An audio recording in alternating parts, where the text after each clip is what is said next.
نحمده ونصلي ونسلم على سيدنا ومولانا محمد رسوله النبي الأمين المكين الحنين الكريم الرؤوف الرحيم. أما بعد، فأعوذ بالله من الشيطان الرجيم. بسم الله الرحمن الرحيم. إنا أرسلناك شاهدا ومبشرا ونذيرا لتؤمنوا بالله ورسوله وتعزروه وتوقروه وتسبحوه بكرة وأصيلا. صدق الله مولانا العظيم. محترم مشائخ اعظام، علماء کرام، قائدین تحریک منہاج القرآن، معزز حاضرین و سامعین اور عزیزان گرامی قدر، اللہ رب العزت کا شکر ہے جس کی توفیق سے ہم منڈی شاجیونا میں پیغام عشق مصطفیٰ صلی اللہ علیہ وآلہ وسلم کی خاطر اس عظیم الشان کانفرنس میں جمع ہوں۔ منڈی شاجیونا کے علاقے سے میری اپنی بھی تھوڑی زیادہ بہت طویل مدت قبل کی کچھ یادیں وابستہ ہیں۔ وہ زمانہ اور آج میرا خیال ہے کہ 27، 28 یا 26 برس کا عرصہ درمیان میں بیت گیا ہے جب میں نے دوبارہ آ کر یہ علاقہ دیکھا۔ بود و باش بدل رہی ہے، زمانہ کروٹیں لے رہا ہے اور امت کے حالات بھی تیزی سے تبدیل ہو رہے ہیں۔ عالم اسلام پر پوری دنیا کفر حملہ آور ہے اور مسلمانوں کے سینوں سے ایمان کی شمع پوری دنیا کی کافرانہ قوتیں مل کر بجھانے پر اپنا زور صرف کر رہی ہے، مگر امت بالعموم نادانی کے حال میں مست ہے۔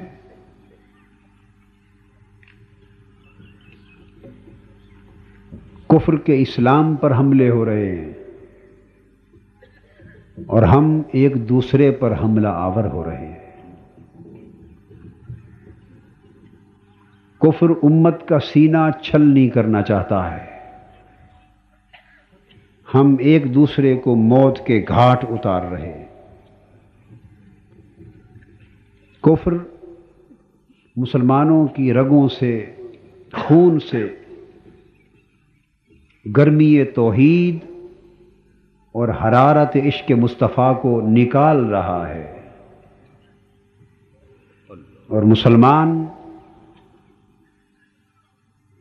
خود کو غفلت، تباہی، ہلاکت، تفرقہ، انتشار اور لادینیت کے گڑھوں میں دھکیلے جا رہے۔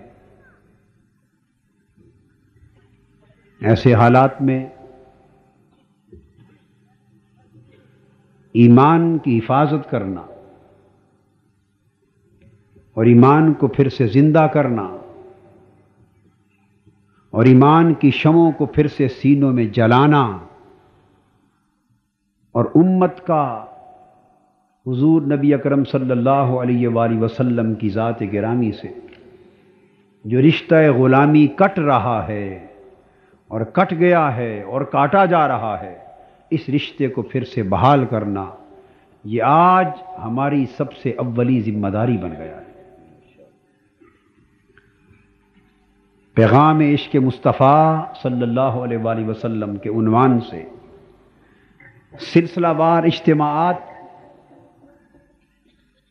تحریک منہج القرآن کے تحت پوری دنیا میں ہوئے،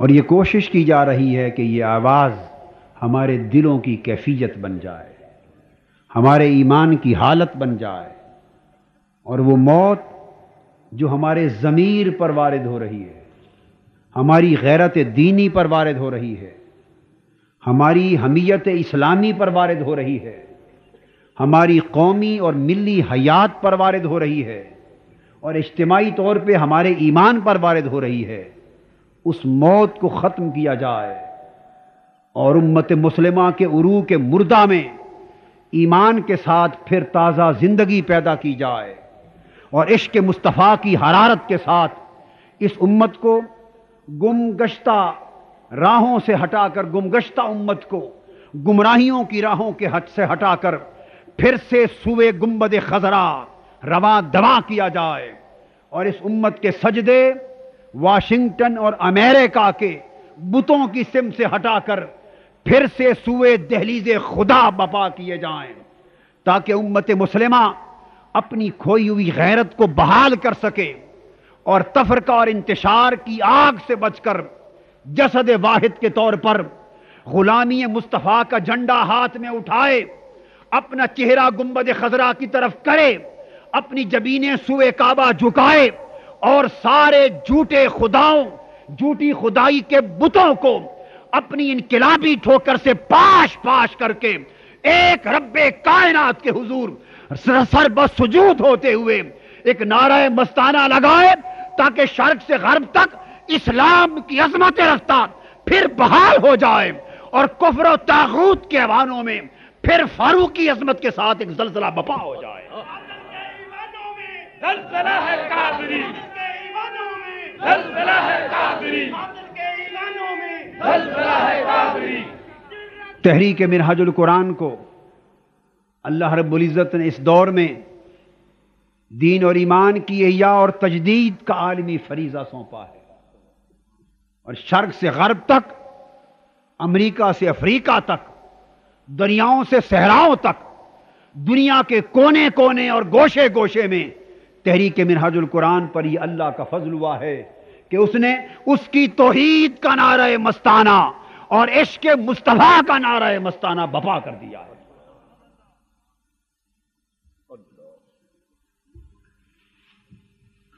میں دعا کرتا ہوں کہ اللہ رب العزت، یہ آج تو کانفرنس ہے پیغام عشق مصطفیٰ کی، اس کانفرنس کے بعد رب کائنات اس پیغام کو آپ کی زندگی کا مشن بنا دے، آپ کے دلوں کی دھڑکن بنا دے، اور آپ کا جینا اور مرنا اس مشن کے ساتھ متعلق ہو جائے۔ قل ان صلاتی و نسکی و محیای و مماتی للہ رب العالمین۔ لوگوں، سب جھوٹے بتوں کو چھوڑ دو، ایک اللہ کی بندگی کا دم بھر لو، ساری جھوٹی غلامیاں چھوڑ دو، ایک مصطفیٰ کی غلامی کا دم بھر لو۔ یہ ایک سجدہ جسے تو گراں سمجھتا ہے، ہزار سجدوں سے دیتا ہے آدمی کو نجات۔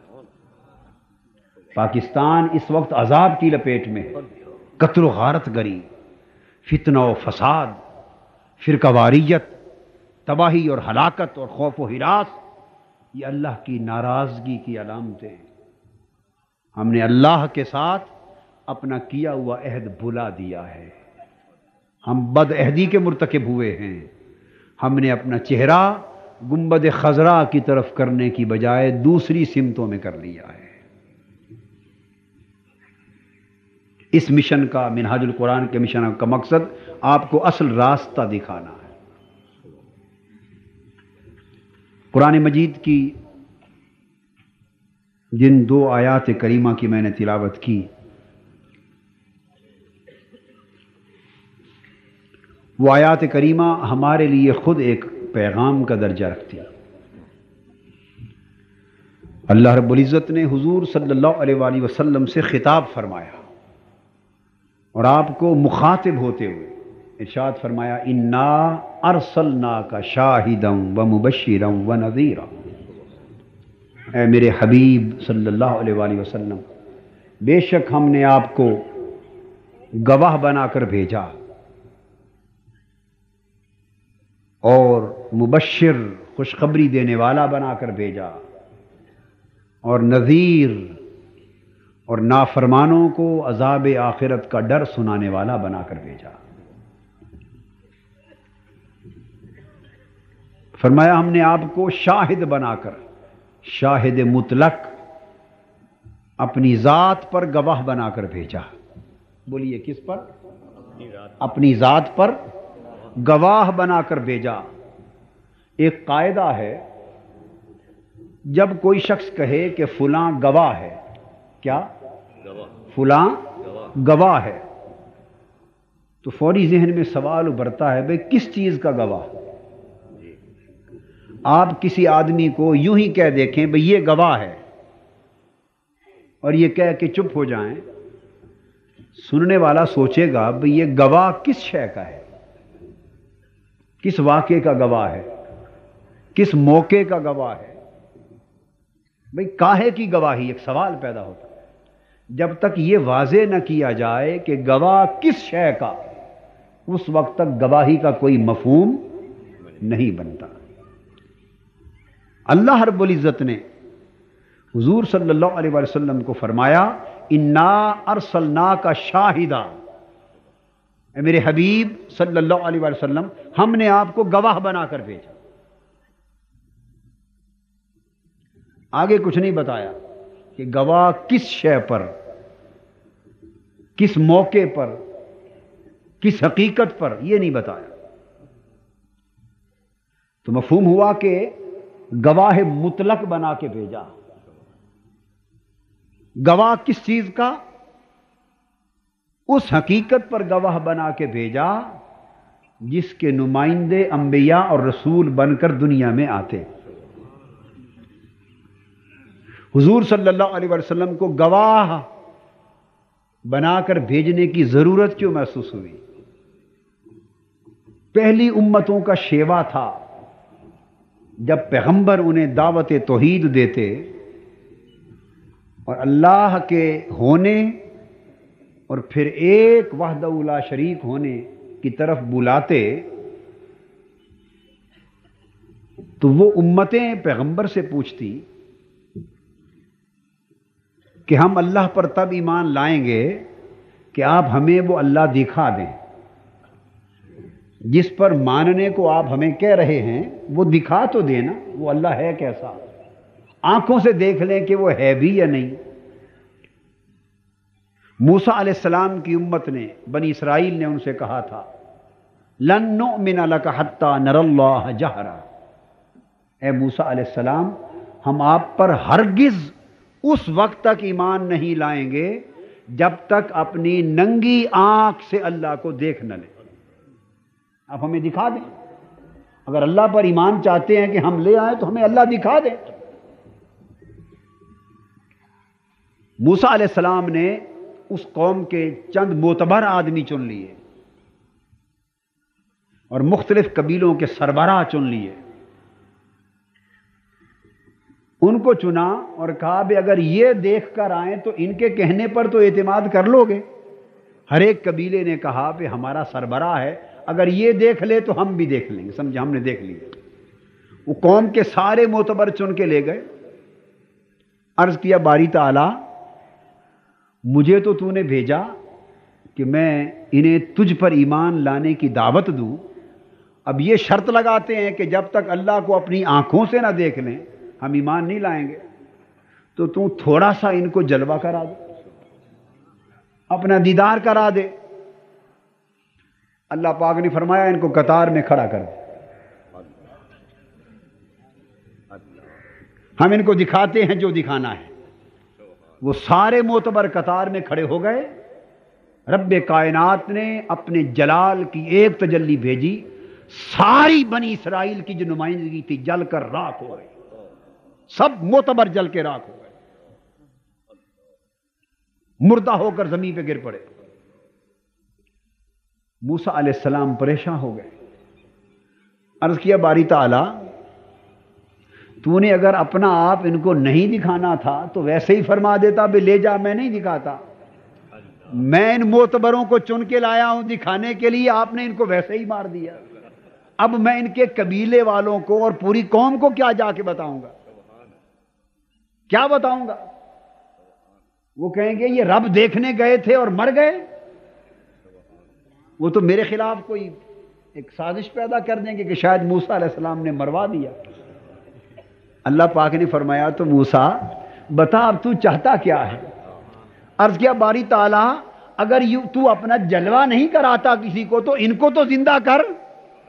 فرمایا میرے لیے نہ مارنا مشکل ہے نہ جلانا مشکل ہے. موسیٰ تو کہتا ہے تو ساروں کو زندہ کر دیا, سارے کے سارے معتبر زندہ ہو گئے.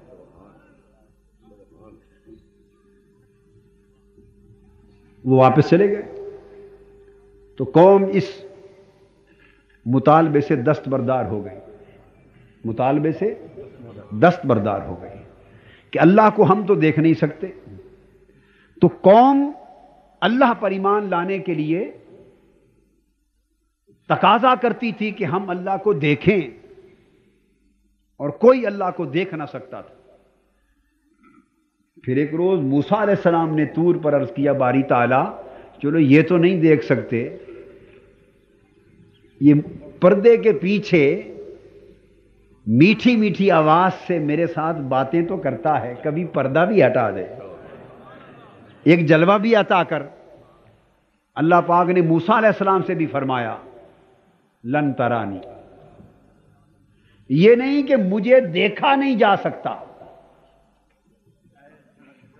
بات یہ نہیں کہ مجھے دیکھا نہیں جا سکتا, لن ترانی تو مجھے نہیں دیکھ سکتا.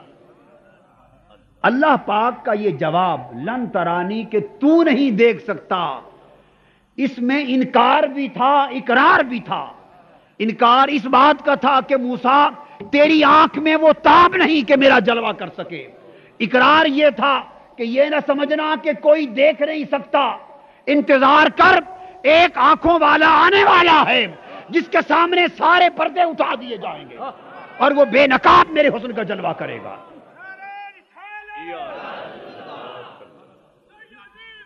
پھر فرمایا صلی اللہ علیہ وسلم فرمایا اس پہاڑ کو دیکھ. موسیٰ علیہ السلام کو اس پہاڑ کی طرف متوجہ کیا اور ایک تجلی کی. فلما تجلی ربہ للجبل, ایک انعکاسی تجلی فرمائی موسیٰ علیہ السلام نے پہاڑ پر. سارا پہاڑ کوہ طور ریزہ ریزہ ہو گیا اور موسیٰ علیہ السلام بے ہوش ہو گئے. جب ہوش میں آئے وہ 70 لوگ جب موت سے پھر دوبارہ زندگی میں آئے تو انہوں نے کہا تھا ہم تائب ہوئے اللہ کو دیکھنے کے مطالبے سے. موسیٰ علیہ السلام جب دوبارہ ہوش میں آئے تو عرض کیا مولا میں توبہ کرتا ہوں, اب پتہ چل گیا کہ تجھے دیکھا نہیں جا سکتا. انسانیت کا ایک تقاضا چلا رہا تھا آدم علیہ السلام سے لے کر عیسیٰ علیہ السلام کی امت تک کہ جب سے انسان پیدا ہوا تب سے اپنے آپ کو منواتا چلا آ رہا ہے, دکھاتا کسی کو نہیں. منواتا چلا آ رہا ہے, دکھاتا کسی کو نہیں. اور ہر کوئی ایک دوسرے سے پوچھتا تھا یارو اس کو ہر کوئی مان رہا ہے, کوئی گواہ بھی ہے جس نے دیکھا ہو, کوئی گواہ بھی ہے جس نے دیکھا ہو. تو گواہ کوئی نہیں. ہر کوئی کہتا تھا بن دیکھے مان گئے، بن دیکھے مان گئے۔ انسانیت کا اصرار تھا کہ کوئی ایسی سبیل پیدا ہو کہ جسے دیکھیں تو اس کے ہونے کی گواہی آ جائے۔ رب کائنات نے جب پیغمبر آخر الزمان حضور نبی اکرم صلی اللہ علیہ وسلم کو مبعوث فرمایا تو حکم ہوا میرے حبیب میں ہر پیغمبر کو بن دیکھے اپنی توحید پر ایمان کی دعوت دینے والا بنا کر بھیجتا رہا ہوں، اور ہر پیغمبر وکالتاً گواہی میرے ہونے پر دیتا رہا ہے، مگر اب نبوت اور رسالت کا سلسلہ ختم کیا جا رہا ہے۔ اب آپ کی آمد کے بعد قیامت تک کوئی نبی، کوئی رسول اور کسی پیغمبر کی نئی بعثت نہیں ہوگی، نہ کوئی وہ دعوت رسالتاً دینے والا آئے گا، نہ کوئی کسی سے گواہی مانگنے والا آئے گا۔ اب سلسلہ نبوت اور رسالت ختم ہو رہی ہے۔ میں چاہتا ہوں کہ وہ گواہی جس کی دنیا کو انتظار تھی اب وہ گواہی دنیا کو دے دوں۔ تو محبوب ہر کوئی فقط نبی بن کے آتا رہا، آپ کو میں شاہد مطلق بنا دوں، تیری ذات کو فقط پیغمبر نہیں بلکہ اپنی ذات کا سراپا گواہ بنا دیتا ہوں۔ اب جو کوئی آئے اور کہے کہ محمد صلی اللہ علیہ وسلم ہم اللہ پر تب ایمان لائیں گے کہ ہمیں رب دکھا دے، تو پہلے یہ کہنے کی اجازت کسی کو نہ تھی کہ مجھے دیکھ لو۔ ہر کوئی پابند تھا یہ کہنے کا کہ معجزات دیکھو اور بن دیکھے مان لو، مگر اے میرے مصطفیٰ اب آپ کوہ صفا پر تمام قریش کو جمع کر اور انہیں میرے ہونے کی خبر دے اور میری وحدت کی دعوت دے۔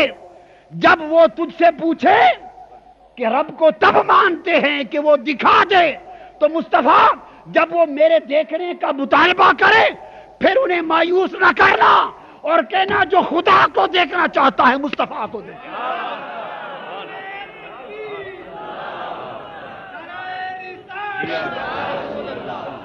یہ اعلان کر دینا، میں اعلان کرتا ہوں انا ارسلناک شاہدا، لوگوں ہم اس رسول کو شاہد مطلق بنا کے بھیج رہے ہیں۔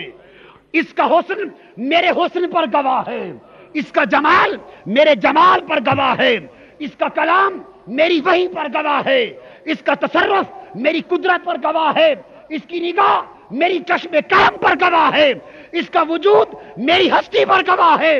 جدھر میرا محبوب انگلی اٹھاتا ہے دیکھتے نہیں کہ چاند چل رہا ہے، اور یہ گواہی کس کی ذات پر ہے؟ محبوب ہاتھ اٹھاتا ہے، ڈوبا سورج پلٹتا دوڑا آ رہا ہے، یہ گواہی کس پر ہے؟ یہ کنکریوں کو اشارہ کرتا ہے، کنکریاں کلمہ پڑھنے لگ جاتی ہیں، درختوں کو اشارہ کرتا ہے، وہ زمین کے سینے چیر کر مصطفیٰ کے قدموں پہ سجدہ ریز ہوتے ہیں۔ جب لوگ کہیں کہ ہم خدا کو تب مانیں گے کہ خدا دکھا دو، جواب دینا کہ خدا کو تو دیکھ نہیں سکتے، جس نے خدا کو دیکھنا ہو وہ مصطفیٰ کے آئینے کو تکلو ہے۔ مصطفیٰ خدا نہیں ہے، مصطفیٰ خدا نہیں ہے، مگر خدا مصطفیٰ سے جدا نہیں ہے۔ جس نے جمال خدا کو دیکھنا ہے وہ آئینہ مصطفیٰ کو دیکھے، جس نے کمال خدا کو دیکھنا ہے وہ عظمت مصطفیٰ کو دیکھے۔ اور پورے قرآن میں حکم دے دیا جس نے خدا کی اطاعت کرنی ہے وہ مصطفیٰ کی اطاعت کرے، جس نے خدا سے محبت کرنی ہے وہ مصطفیٰ کی اتباع کرے، جس نے خدا کا ادب کرنا ہے وہ مصطفیٰ کا ادب کرے، جس نے خدا کے قریب ہونا ہے وہ مصطفیٰ کے قریب ہو جائے، جس نے خدا کو راضی کرنا ہے وہ مصطفیٰ کو راضی کرے۔ سبحان اللہ، سبحان اللہ۔ انا ارسلناک شاہدا، ہم نے آپ کو گواہ مطلق بنا کے بھیجا۔ لوگ پوچھتے ہیں کس موقع کا گواہ؟ انہیں بتا دے لا مکان کا گواہ، انہیں بتا دے کعبہ قوسین کا گواہ، انہیں بتا دے او ادنا کا گواہ، اس مکان کا گواہ جہاں جبرائیل بھی نہیں آج تک جا سکا۔ یہ خدا کا گواہ ہے۔ کس کا؟ خدا کی ہستی کا گواہ ہے۔ ارشاد فرمایا حضور صلی اللہ علیہ وسلم اللہ کی ہستی پر گواہ بن کے آ گئے۔ بولی اللہ کی ہستی پر شہادت، اللہ کی ہستی پر گواہ بن کے، شاہد بن کر آ گئے۔ حکم ہوا کہ قریش مکہ کو کفار و مشرکین کو کوہ صفا کے دامن میں جمع کر لو۔ حضور صلی اللہ علیہ وآلہ وسلم نے سب قریش کو، کفار و مشرکین کو صفا پہاڑ کے دامن میں جمع کر لیا۔ یہ صفا اور مروہ جہاں صحیح ہوتی ہے، 7 چکر لگائے جاتے ہیں، اس کوہ صفا کے دامن میں جمع کر لیا، اور جمع کر کے اللہ کے امر پر دعوت دی، لوگوں یہ جن 360 جھوٹے خداؤں کی پوجا کرتے ہو ان بتوں کو چھوڑ دو، کوئی عبادت کے لائق نہیں سوائے اللہ کے، ایک اللہ کو وحدہ لا شریک کو مان لو۔ یہ صحیح بخاری کی حدیث ہے۔ جب یہ دعوت دے دی، انہوں نے پوچھا کہ جس اللہ پر ایمان لانے کے لیے آپ فرما رہے ہیں اور 360 خدا ہم سے چھڑا رہے ہیں، یہ تو ہمارے ہاتھوں کے بنائے ہوئے ہیں، ہم دن رات ان کو دیکھتے ہیں، تو آپ کے خدا کو ہم دیکھ سکتے ہیں؟ فرمایا نہیں دیکھ سکتے۔ کیا ہم اس کو سن سکتے ہیں؟ فرمایا سن بھی نہیں سکتے۔ کیا ہم اس کو سمجھ سکتے ہیں؟ فرمایا سمجھ بھی نہیں سکتے۔ اس خدا پر ایمان لاؤ جس کو دیکھ بھی نہیں سکتے، بولیے، سن بھی نہیں سکتے اور چھو بھی نہیں سکتے، سمجھ بھی نہیں سکتے، دو بدو مل بھی نہیں سکتے، اس کو مان لو۔ انہوں نے پوچھا اے محمد صلی اللہ علیہ وسلم، اگر ہم اس پر ایمان لانا چاہیں تو کوئی گواہی ہے اس پر؟ کوئی شہادت بھی دے، کوئی گواہی بھی دے، کوئی ثبوت بھی پیش فرما، کس طرح مان لیں؟ حضور صلی اللہ علیہ وسلم نے اللہ پاک سے پوچھا، مولا یہ تیرے ہونے پر گواہی مانگتے ہیں، تیرے ہونے پر گواہی مانگتے ہیں، اس وقت اگر اللہ چاہتا تو اس وقت چاند کے ٹکڑے کروا کر اپنے ہونے کی گواہی دلوا دیتا، اس وقت بھی چاہتا تو درختوں سے، پتھروں سے، ہواؤں سے، فضاؤں سے کلمے پڑھا کر اپنے ہونے کی گواہی دلوا دیتا ہے، مگر اللہ پاک نے کوئی خارجی گواہی اور شہادت نہیں دلوائی۔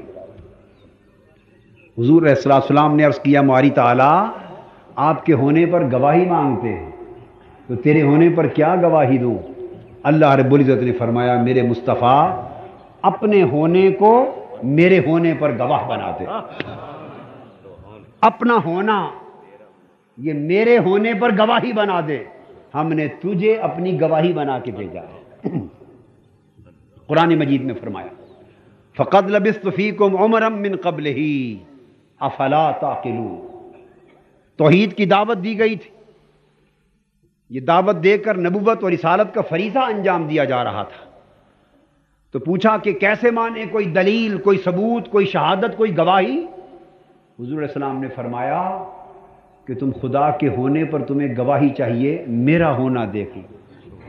40 برس کی زندگی میں نے تمہارے اندر گزاری ہے، بچپن سے لے کر آج بھرپور جوانی تک، میرا بچپن، میرا لڑکپن، میری جلوت، میری خلوت، میرے حضر، میرے سفر، میرے تعلقات، انہی مکہ کی گلیوں میں پیدا ہوا، انہی گلیوں میں رہا، پلا، پرورش پائی، نوجوانی کا دور گزرا، جوانی میں آیا، بھرپور شباب آیا۔ میری اپنی زندگی کے 40 برس تمہارے سامنے ہیں۔ خدا کو دیکھنے کی آرزو کرنے والوں اور خدا کے ہونے پر گواہی طلب کرنے والوں اور خدا کے وجود پر شہادت مانگنے والوں، خدا کے وجود پر گواہی کے طور پر میرے وجود کو دیکھ لو۔ تم نے خدا کو نہیں دیکھا مگر مصطفیٰ کو تو دیکھا ہے۔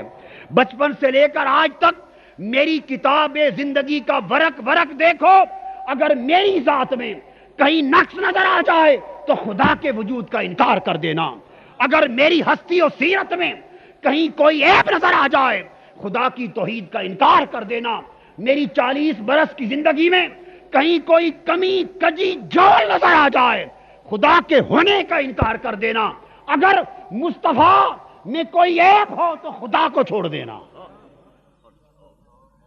اور اگر مصطفیٰ بے عیب نظر آ جائے تو اس کا بے عیب ہونا ہی خدا کے ہونے کی دلیل ہے۔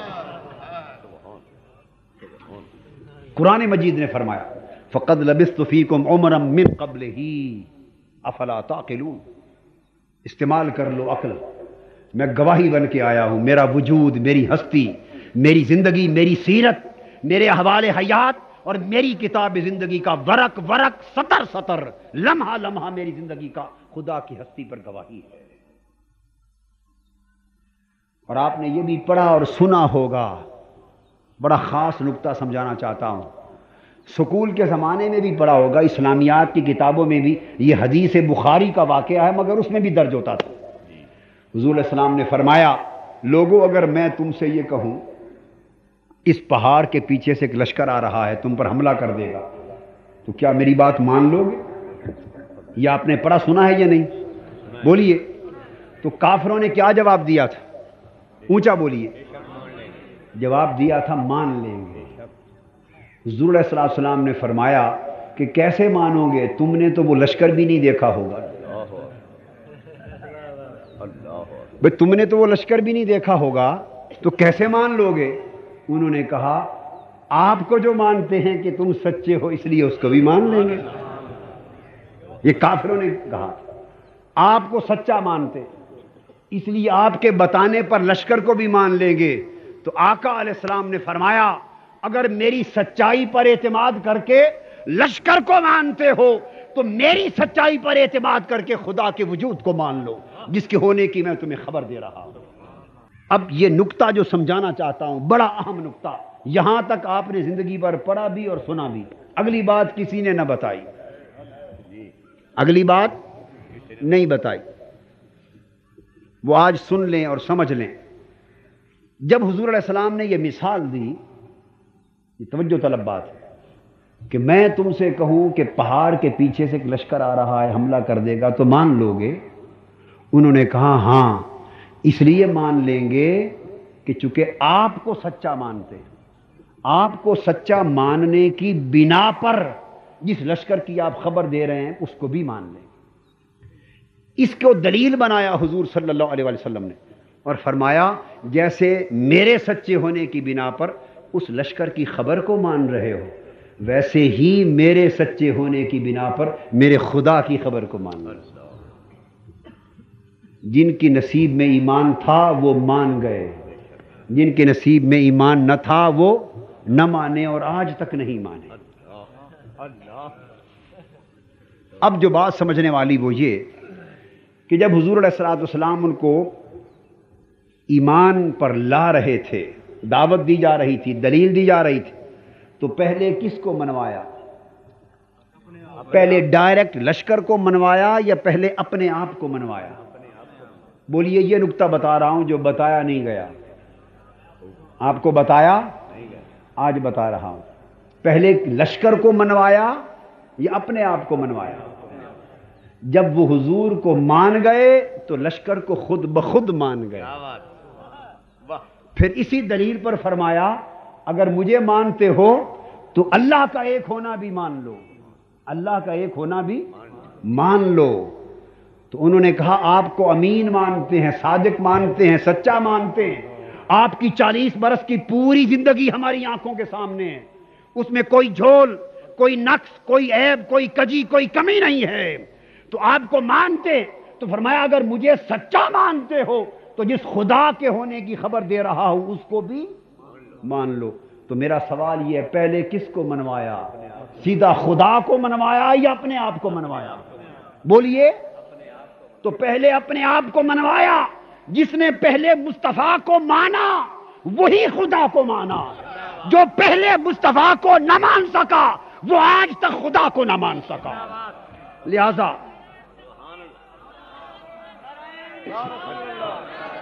پتا چلا کہ توحید پر ایمان، توحید پر ایمان وہ منزل ہے، وہ منزل ہے، اور رسول پر ایمان اس منزل کا راستہ ہے. جنہیں منزل پر جانا ہوتا ہے وہ منزل پر پہلے نہیں جاتے، پہلے راستے پر آتے ہیں، وہ منزل پہ پہنچاتا ہے. ارے خدا تک جانے والوں، خدا تک سیدھا نہ کوئی گیا نہ جا سکتا ہے. جسے خدا کو پانا ہو وہ پہلے مصطفیٰ کو پا.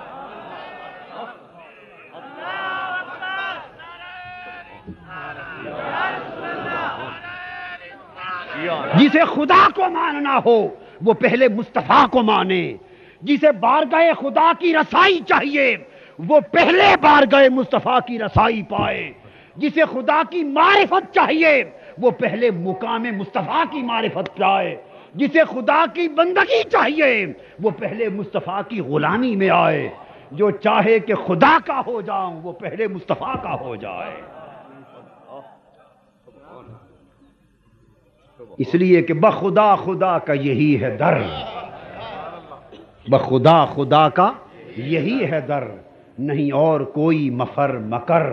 جو وہاں سے ہو یہیں آ کے ہو، جو یہاں نہیں تو وہاں نہیں. حضور صلی اللہ علیہ وسلم نے انسانیت کو اور امت کو پہلا سبق جو توحید کا دیا، بولیے پہلا سبق جو توحید کا دیا وہ کیا تھا؟ خود سے شناسا کر دیا. اللہ امت کو توحید کا جو پہلا سبق دیا وہ کیا تھا؟ خود سے. ہائے ہائے ہائے، امت کو انسانیت کو اپنی شناسائی دے دی اور فرمایا جو مصطفیٰ کا شناسا ہو گیا وہ خود بخود خدا کا شناسا ہو گیا. اور جس نے از خود خدا کی شناسائی چاہی وہ نہ خدا کا شناسا ہو سکا نہ مصطفیٰ کا شناسا ہو سکا. اور جو مصطفیٰ کا شناسا ہو گیا وہ خود بخود خدا کا شناسا ہو گیا. کیونکہ رسول ہی راستہ ہے جو منزل تک، منزل توحید تک پہنچاتا ہے.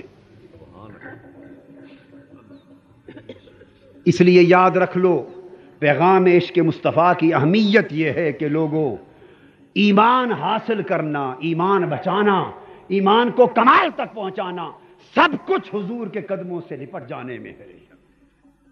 جس نے بارگاہ رسالت سے نسبت قائم کر لی اسی کی نسبت بارگاہ خدا تک ہو گئی. اور جو بارگاہ مصطفیٰ تک پہنچ نہ سکا وہ سارے جتن کر کے بھی کبھی بارگاہ خدا تک پہنچ. تیری معراج کہ تو لوح و قلم تک پہنچا، تیری معراج کہ تو لوح و قلم تک پہنچا، اور میری معراج کہ میں تیرے قدم تک پہنچا.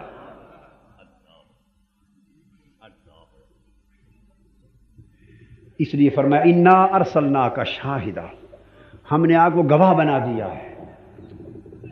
آپ نے گواہی کا لفظ سنا ہے کثرت کے ساتھ. مقدمے تو جنگ میں خیر کثرت سے ہوتے رہتے، اس سرزمین پہ مقدمے بڑے ہوتے ہیں. مقدمے کی تھوڑی زیادہ سوجھ بوجھ ہر ایک کو ہوتی.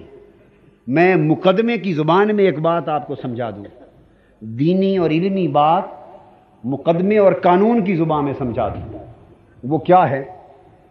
جب آپ کوئی دعویٰ دائر کرتے ہیں، کیا مثلا یہی دعویٰ کہ یہ میرا مکان ہے، فلاں آدمی ناجائز قابض ہو گیا، میرا مکان ہے یہ چھوڑ نہیں رہا، میرے اس کے پاس پیسے ہیں، اس کا وعدہ تھا ادا نہیں کر رہا، کوئی دعویٰ آپ دائر کرتے استقرار حق کا یا کوئی دعویٰ دائر ہونے کے بعد ایشوز فریم ہوتے ہیں، مقدمے کی شکل بنتی ہے، سال لگیں 2 سال لگیں، پورا عرصہ عدالت میں کیا ہوتا رہتا ہے؟ فیصلے تک عدالت میں گواہیاں پیش ہوتی رہتی. ان سے بھی کہا جاتا ہے گواہ لاؤ، اور مدعا علیہ سے بھی کہا جاتا ہے گواہ لاؤ. دعویٰ ایک بار دائر ہوتا ہے، دعویٰ ایک بار دائر ہوتا ہے، جواب دعویٰ بھی ایک بار آ جاتا ہے. بس مقدمے کو سال لگے 2 سال لگیں، پورا زمانہ وکیلوں کی ساری محنت گواہی پر ہوتی ہے. دعوے پر محنت ایک بار ہوتی ہے، اور 2 سال تک وکیلوں کی ساری محنت کس پر ہوتی ہے؟ بولیے گواہی پر ہوتی ہے. اور جس کی گواہی اچھی ہو گئی وہی مقدمہ جیت جاتا ہے. جس کی گواہی اچھی ہو گئی وہی دعویٰ جیت جاتا ہے. اور 2 سال 2.5 سال کے بعد جس کی گواہی مضبوط ہوگی وہ مقدمہ جیت جائے گا، فیصلہ اس کے حق میں ہو جائے گا. مقدمے کی زبان میں دعوے پر ایک بار محنت ہوئی، اور پھر اس کو جیتنے کے لیے ساری زندگی کس پر لگی؟ گواہی پر لگی. ایمان والو، ایمان کے مقدمے میں توحید دعویٰ ہے. ایمان کے مقدمے میں توحید دعویٰ ہے، اللہ کی توحید دعویٰ ہے. ضرورت اس امر کی ہے کہ یہ دعویٰ توحید ہمارے دل میں پختہ ہو جائے، توحید ہمارے دل میں اتر جائے، توحید ہماری روح میں اتر جائے، توحید ہمارے تن من دل میں رچ بس جائے اور توحید کا نور ہمارے من میں اجالا کر دے، دعویٰ ہم متحقق اور پختہ کرنا چاہتے ہیں توحید کا دعویٰ۔ جس کا توحید کا دعویٰ پکا ہو گیا وہ مومن کامل ہو گیا، وہ مومن کامل ہو گیا۔ ضرورت یہ ہے کہ دعویٰ توحید پختہ ہو۔ اب محنت دعویٰ توحید کو پکا کرنے اور توحید کے دعوے کو جیتنے کے لیے محنت کس پر ہوگی؟ محنت گواہی پر ہوگی۔ فرمایا مصطفیٰ میں دعویٰ ہوں تو گواہ ہے، میں دعویٰ ہوں تو، میری توحید دعویٰ ہے، تیری رسالت گواہ ہے۔ ارے توحید کو پختہ کرنے کی آرزو کرنے والوں، جو توحید کو پختہ کرنا چاہتا ہے وہ ساری زندگی مصطفیٰ کی رسالت پہ لگا دے، ساری زندگی میرے محبوب کی رسالت پہ لگا دے، مصطفیٰ کی نبوت اور رسالت پر محنت کرے۔ ارے جس کی نسبت رسالت پختہ ہو گئی وہی توحید کا دعویٰ جیت گیا، جس کی گواہی کچی رہ گئی وہ دعویٰ ہار گیا۔ کچھ پلے پڑ گیا یا نہیں؟ مجھے ایک جملہ یاد آ رہا ہے، ابا جی کی بلا فرماتے تھے، میں نے یہ کبھی زندگی میں نہیں کہا، آج پہلی بار کہہ رہا ہوں، آج پہلی بار کہہ رہا ہوں۔ پنجابی میں جب خطاب کرتے پنجابی میں تو وہ جنگ کی خاص پنجابی زبان میں فرماتے تھے، اور سمجھ آئی یا اگلی بھی گئی؟ سمجھ آئی یا اگلی بھی گئی؟ سمجھ آ گئی؟ اگر دعویٰ جیتنا ہو تو محنت کس پر؟ منڈی والوں بہت سی باتیں تو یاد رہیں یا نہ رہیں، اتنا تو یاد رہ جائے گا کہ مقدموں سے بڑا پیار ہے تمہیں۔ اگر دعویٰ جیتنا ہو تو محنت کس پر؟ گواہی پر۔ اگر رب کا تعلق جیتنا ہو تو محنت مصطفیٰ کے تعلق پر۔ توحید کا دعویٰ جیتنا ہو تو محنت مصطفیٰ کی رسالت کے تعلق پر۔ خدا کی بندگی کا دعویٰ پختہ کرنا ہو تو محنت مصطفیٰ کی غلامی پر۔ یہ بات اس لیے سمجھانے کی ضرورت ہے کہ آج یہ نکتہ انسان بھول رہے ہیں، علماء بھول رہے ہیں، واعظ بھول رہے ہیں، مبلغ بھول رہے ہیں، عام لوگ بھول رہے ہیں۔ لوگوں نے خدا اور مصطفیٰ کے راستے جدا جدا بنا دیے۔ یہ خدا والے ہیں، یہ مصطفیٰ والے ہیں، یہ توحید والے ہیں، یہ رسالت والے ہیں، یا اللہ والے ہیں، یہ یا رسول اللہ والے ہیں۔ اور معنی کیا ہے؟ یا اللہ یا رسول اللہ، اس کا مطلب ایک یا تو عربی کا ہے نا، ایک یا بولیے عربی کا ہے، ایک یا پنجابی کا بھی ہے۔ عربی کا یا تو آپ کو آتا ہے یا نہیں آتا اس کو تو چھوڑیے، پنجابی کا تو آتا ہے۔ تو یا اللہ یا رسول اللہ، پنجابی کے یا کا مطلب یہ ہے بھئی یا اللہ یا رسول اللہ اور کچھ نہیں، یا اللہ یا رسول بس اور کچھ نہیں، یا اللہ یا رسول اللہ بس اور تیسری کوئی شے نہیں۔ یا اللہ ہے یا رسول ہے، تیسری کوئی شے نہیں۔ اور خدا بتا رہا ہے کہ ہاں یا میں ہوں یا میرا مصطفیٰ ہے، مگر اب ان میں سے مجھے چننا ہو تو صرف مصطفیٰ ہے، جو مصطفیٰ کو پالے وہ مجھ کو پالے گا، اور کوئی راہ نہیں، اور کوئی راہ نہیں۔ صلی اللہ تعالی علیہ وآلہ وسلم۔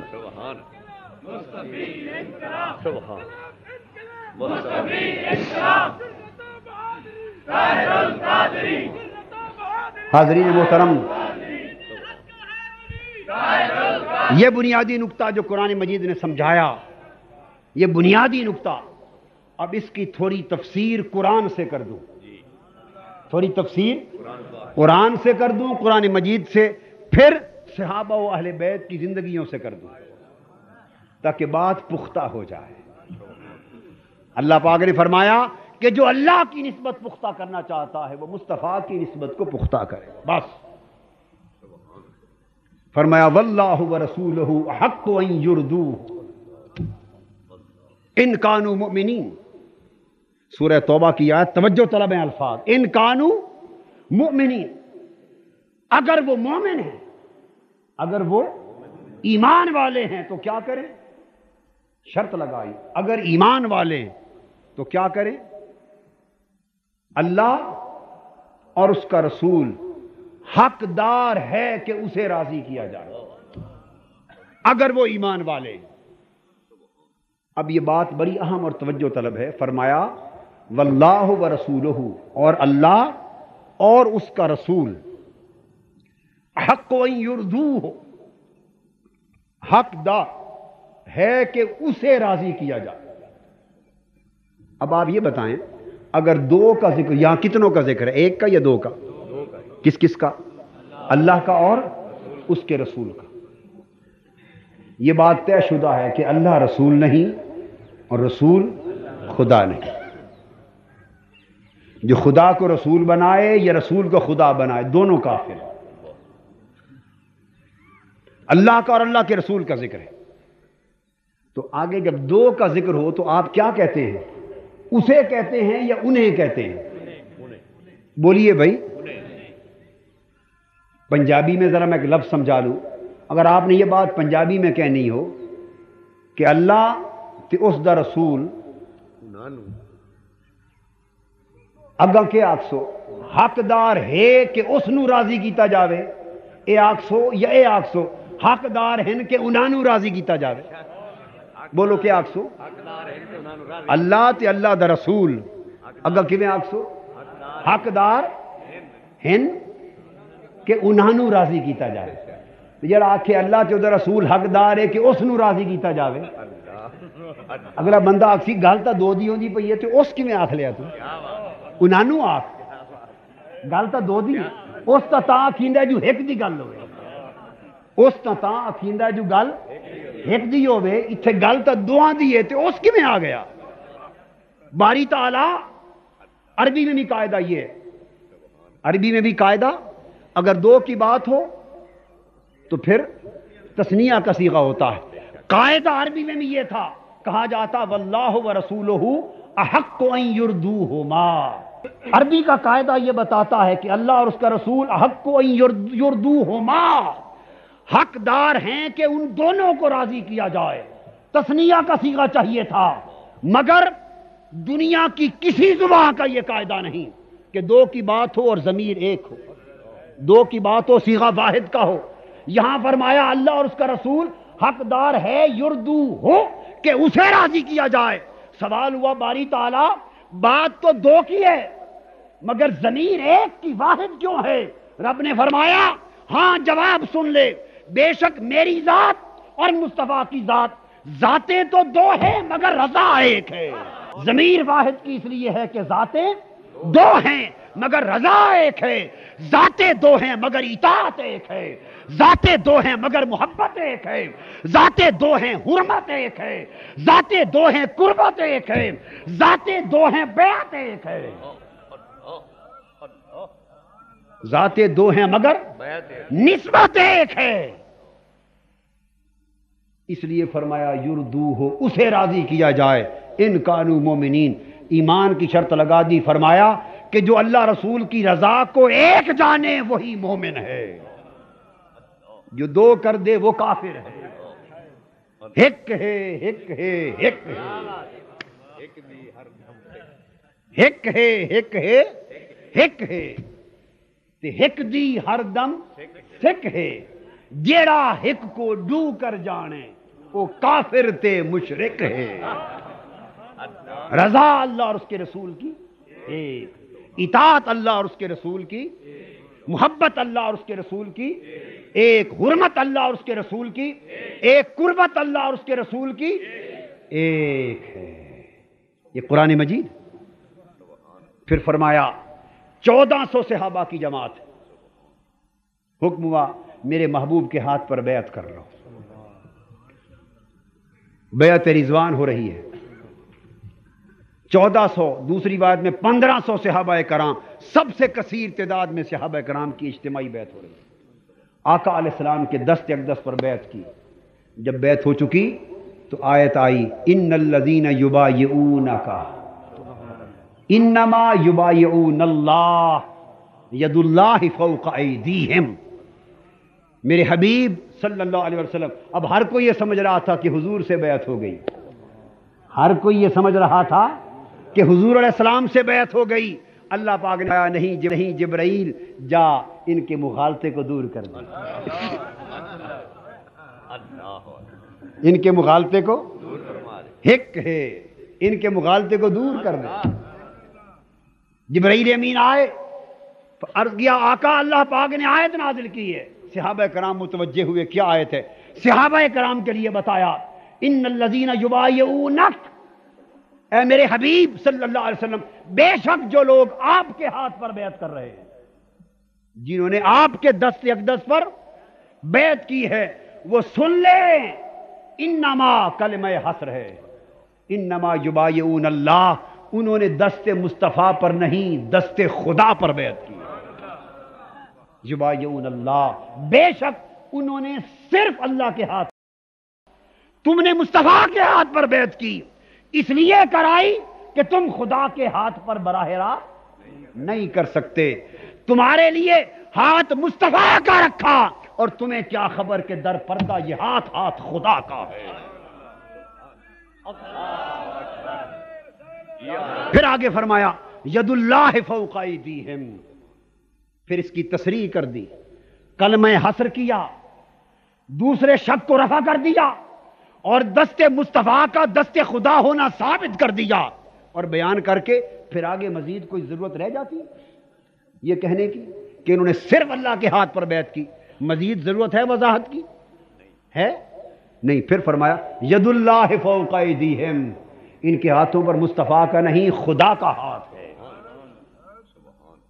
بتکرار فرمایا ان کے ہاتھوں پر خدا کا ہاتھ ہے، تاکہ اس دوئی کے تصور کو مٹا دیا جائے۔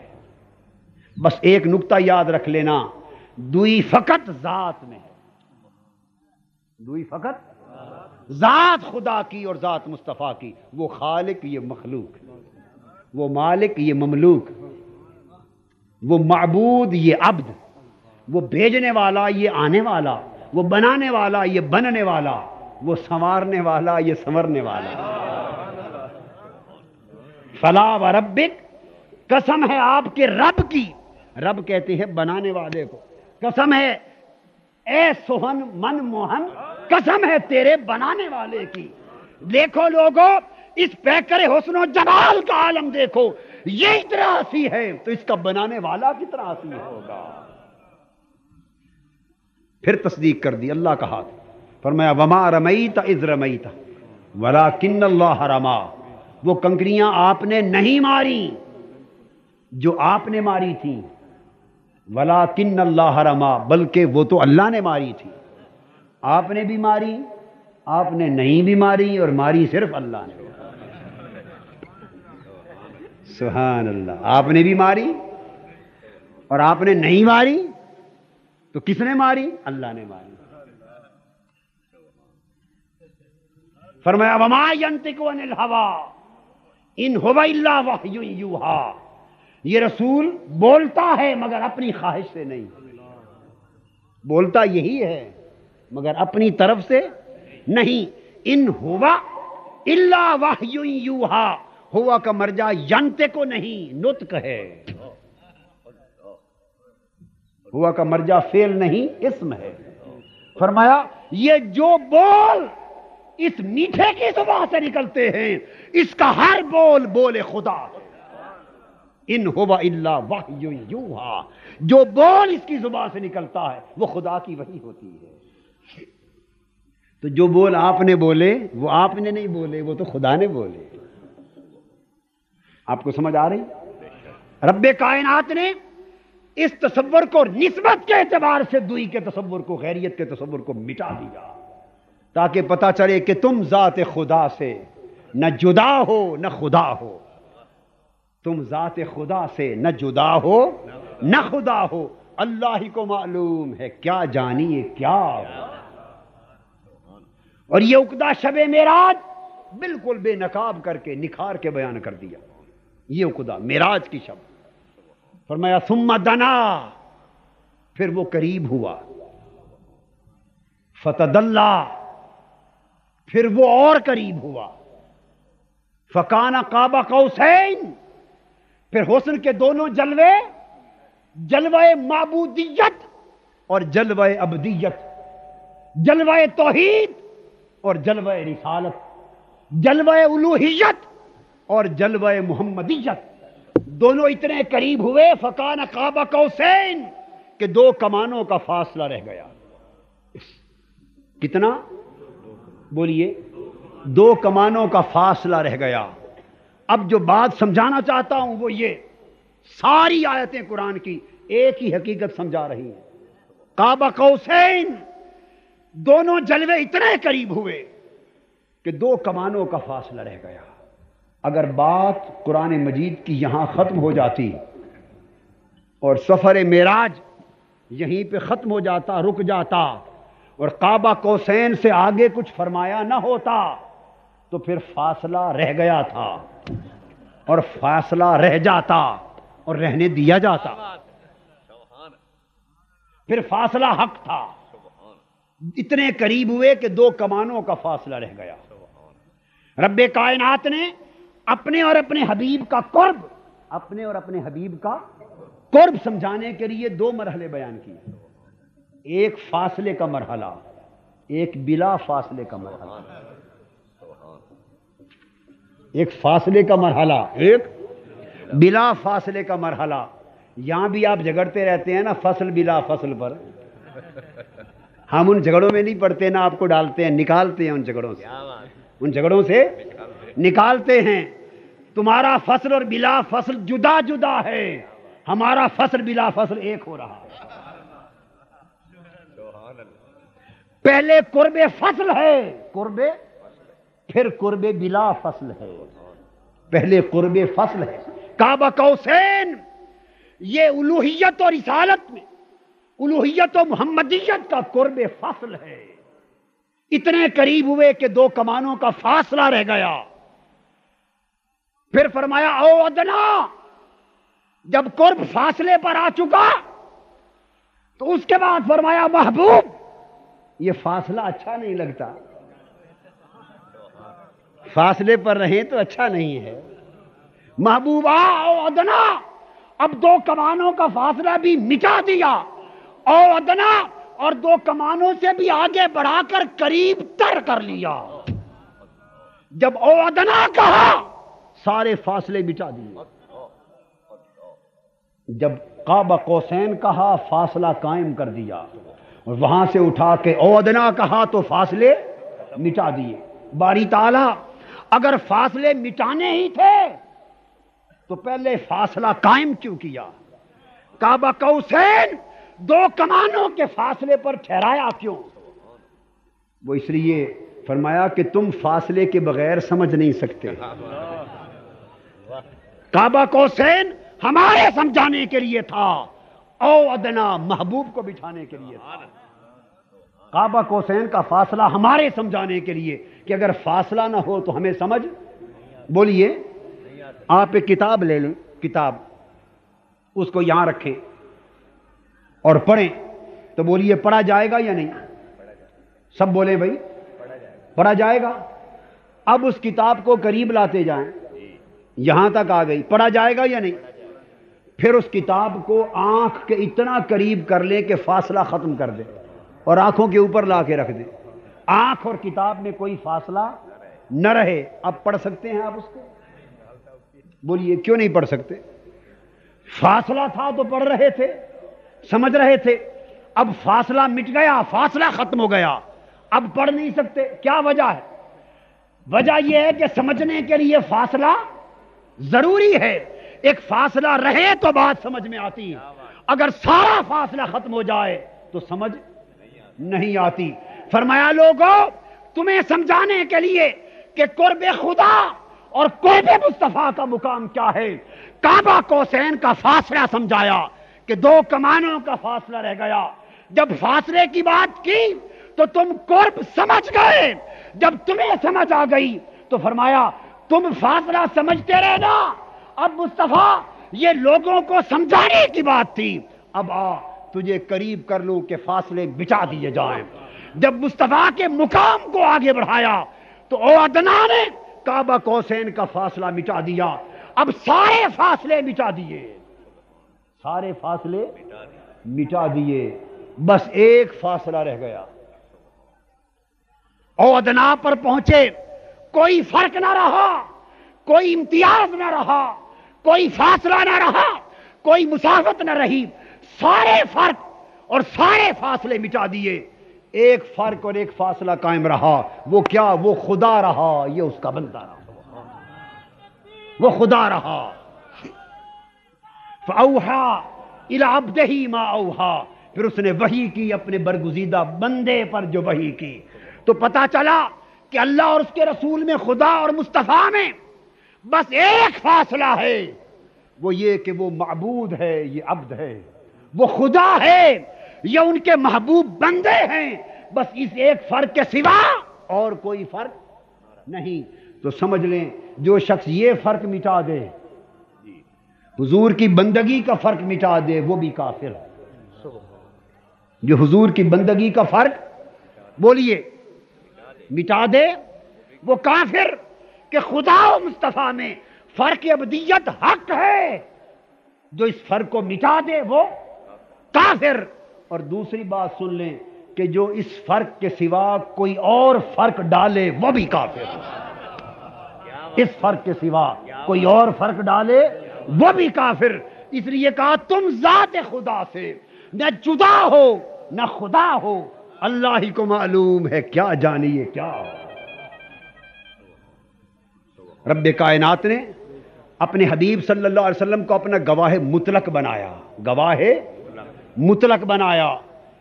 اس گواہ مطلق کا یہ ثمر ہے کہ سارے امر مصطفیٰ کی رضا پر مقدر کر دیے، یعنی قبلہ سے بڑھ کر اسلام کا کوئی امر مقدم ہو سکتا ہے؟ بولیے، کعبۃ اللہ سے بڑا امت مسلمہ اور دین اسلام کا کوئی مہم، زیادہ امر بڑا کعبۃ اللہ سے بڑا ہوگا؟ بولیے، وہ جو ہماری نمازوں کی توجہ کا مرکز ہے، وہ جو ہمارا قبلہ صلوات ہے، وہ کعبۃ اللہ جو دین اسلام کا سب سے بڑا مرکز اور امت مسلمہ کا محور ہے، اس کعبے کا تعین بھی مصطفیٰ کی رضا پہ ہو رہا ہے۔ یہ صرف ہمارے کہنے اور پیار محبت کی بات نہیں، قرآن کے لفظ ہیں۔ فرمایا قد نرا تقلب وجہک فی السماء، میرے حبیب ہم آپ کا چہرہ انور بار بار آسمان کی طرف پلٹنا دیکھ رہے ہیں۔ فَلَنُوَلِّيَنَّكَ قِبْلَةً تَرْضَاهَا، میرے مصطفیٰ ہم ان قریب آپ کو اسی قبلے کی طرف پھیر دیں گے، ترضاها، جس پر آپ راضی ہیں، جس پر آپ، اس لیے کہ میری ذات نہ مشرق کی محتاج نہ مغرب کی، میری عبادت سمتوں جہتوں کی محتاج رہی۔ محبوب یہ سارا زمانہ، یہ سارے مکان، یہ لامکان، یہ سمتیں، یہ جہتیں، یہ مشرق و مغرب، یہ سب کچھ محبوب بنائے تیری خاطر ہیں۔ اگر تیری رضا کعبہ مکہ پر ہے تو آؤ ہم اسی کو کعبہ بنا دیتے، قبلۃً ترضاها۔ کعبہ بنانے کا وقت آیا، کعبہ مصطفیٰ کی رضا پہ بنا۔ اور قیامت کے دن جب پوری انسانیت کی بخشش کا وقت آئے گا، قیامت کے دن جب پوری امت کی بخشش کا وقت آئے گا، تو بخشش آخرت کے بھی آخری فیصلہ مصطفیٰ کی رضا پر۔ وَلَسَوْفَ يُؤْتِيكَ رَبُّكَ فَتَرْضَىٰ عَسَىٰ أَن يَبْعَثَكَ رَبُّكَ مُقَامًا مَحْمُودًا، میرے محبوب قیامت کا دن ہوگا، نفسا نفسی کا عالم ہوگا، لوگ حساب و کتاب دینے آئیں گے، ہر کوئی تھر تھر کانپ رہا ہوگا، اور آپ کی کرسی میرے عرش کی دائیں جانب بچھائی جائے گی۔ خدا تعالی اگر بادشاہ یوم قیامت ہوگا، اگر لمن الملک اليوم، آج کس کی بادشاہی ہے؟ قیامت کے دن کا بادشاہ اللہ کی ذات ہوگی وحدہ لا شریک۔ تو اگر جدید ٹرمز میں آپ بات کریں، جدید ٹرمز میں، تو ریاست قیامت کی صدارت اگر اللہ اس مسند پہ فائز ہوں گے تو حکومت قیامت کا وزیر اعظم مصطفیٰ کی ذات ہے۔ عَسَىٰ أَن يَبْعَثَكَ رَبُّكَ مُقَامًا مَحْمُودًا، آپ کا رب قیامت کے دن آپ کو مقام محمود پر فائز فرمائیں گے۔ وَلَسَوْفَ يُؤْتِيكَ رَبُّكَ فَتَرْضَىٰ، اور اس وقت تک آپ کا رب آپ کی امت کو بخشتا رہے گا اور نوازشیں فرماتا رہے گا یہاں تک کہ ترضا آپ راضی ہو جائیں۔ خدا کی رضا چاہتے ہیں دو عالم، خدا چاہتا ہے رضائے محمد۔ اس لیے فرمایا کہ لوگوں لتؤمنوا باللہ ورسولہ، یہ سارے درجے اس لیے دیے تاکہ رسول کی آمد ہو، تم رسول کو پہچانو، رسول کی عظمت پر ایمان لاؤ، رسول کے قدموں سے نسبت قائم کرو، اور رسول کے قدموں کے تصدق سے لتؤمنوا باللہ ورسولہ تمہیں ایمان کی دولت مل جائے۔ تو ایمان کی دولت رسول کا صدقہ ہے۔ بولیے ایمان کی دولت، قرآن کہہ رہا لتؤمنوا باللہ ورسولہ، ایمان کی دولت رسول کا صدقہ ہے۔ سو ایمان والو، جب تمہیں ایمان اس رسول کے صدقے میں مل گیا اور تم اس رسول کے تصدق میں مومن ہو گئے تو اب شکرانہ ادا کرو، ایمان پر شکرانہ ادا کرو۔ کیا؟ ایمان پر شکرانہ ادا کرو۔ وہ شکرانہ کیا ہے؟ وَتُعَزِّرُوهُ وَتُوَقِّرُوهُ، اس رسول کی مدد بھی کرو، رسول کا ادب بھی کرو۔ یہ ایمان کا شکرانہ ہے۔ رسول کے دین کی مدد کرو، رسول کا ادب کرو۔ رسول کا ادب، آقا دو جہاں کی تعظیم و تکریم، آقا کی محبت، یہ نسبت ادب و محبت، یہ ایمان کا شکرانہ ہے۔ وَسَبِّحُوا بُكْرَةً وَأَصِيلًا، اور جب میرے محبوب کا ادب اور محبت کا حق ادا کر لو تب میری تسبیح کرنا، میری عبادت کرنا۔ اپنی عبادت اسی کی قبول کروں گا جو میرے مصطفیٰ کی محبت و ادب کا حق ادا کر کے آئے گا۔ فرمایا وَتُعَزِّرُوهُ وَتُوَقِّرُوهُ وَتُسَبِّحُوهُ بُكْرَةً وَأَصِيلًا، پہلے میرے رسول کی مدد کرو، پھر میرے رسول کا ادب کرو، اور جب رسول کے ادب کا حق ادا ہو جائے تو آؤ میری بارگاہ میں میری تسبیح کرو، میری عبادت کرو صبح و شام۔ عبادت اسی کی قبول ہے جو صاحب ادب و محبت ہے، جو صاحب ادب و محبت ہے۔ یہ نقطہ جو قرآن نے سمجھایا، اس نقطے کو صحابہ کرام نے اور ائمہ اطہار اہل بیت نے اپنے ایمان اور اپنی جانوں کا حرز اور وظیفہ بنا لیا تھا۔ اور عالم نسبت محمدی کا، محبت محمدی کا، ادب محمدی کا، ان کا عالم یہ تھا کہ 4 واقعات حدیث سے کوٹ کروں گا، حدیث پاک سے، کہ سیدنا صدیق اکبر رضی اللہ تعالی عنہ جملہ صحابہ کرام کے ہمراہ ان کو جماعت کروا رہے ہیں، نماز پڑھا رہے ہیں۔ جن دنوں حضور صلی اللہ علیہ وسلم علیل تھے اور آپ کی مرض الوفات تھی، وفات کے دن قریب تھے، علالت اور کمزوری کے باعث باہر تشریف نہیں لا رہے تھے آقا حضور علیہ السلام۔ ان دنوں حکم دیا ابو بکر میری علالت ہے، صحابہ کو آپ جماعت کرایا کریں، مقرر کر دیا۔ صدیق اکبر رضی اللہ تعالیٰ عنہ جماعت کرا رہے ہیں۔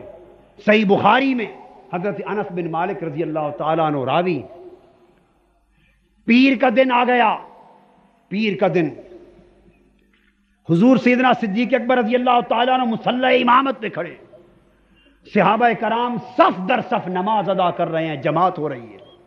ان ابا بکر کان یصلی لهم فی واجہ النبی الذی توفی فیہ حتی اذا کان یوم الاثنین وهم صفوف فی الصلاۃ، وہ حالت نماز میں صف در صف کھڑے، جماعت ہو رہی ہے۔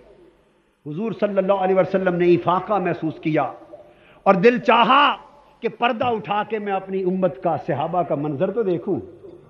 فکاشف النبی صلی اللہ علیہ وسلم ستر الحجرۃ وینظر الینا وهو قائم فتبسم کأن وجهه برکۃ مصحف، آپ نے پردہ اٹھایا، اٹھ کر در دولت پر آئے، دروازے پر آئے، پردہ اٹھا کر صدیق اکبر کی امامت اور صحابہ کرام کی اقتداء کا منظر دیکھا اور خوش ہو کے مسکرا پڑے۔ آپ کے چہرے انور پہ تبسم مچل گیا۔ جب تبسم مچلا تو صحابہ کرام کہتے ہیں خدا کی قسم فہممنا ان نفتتنا من الفرح برؤیت النبی صلی اللہ علیہ وسلم، خدا کی قسم آقا کے چہرے انور کی مسکراہٹ سے ہمارے دل باغ و بہار ہو گئے اور اتنی خوشی آ گئی کہ حضور کا مسکراتا ہوا چہرہ دیکھ کر جی میں آیا کہ نمازیں توڑ دیں، نمازیں توڑ دیں اور دیدار مصطفیٰ میں غرق ہو جائے۔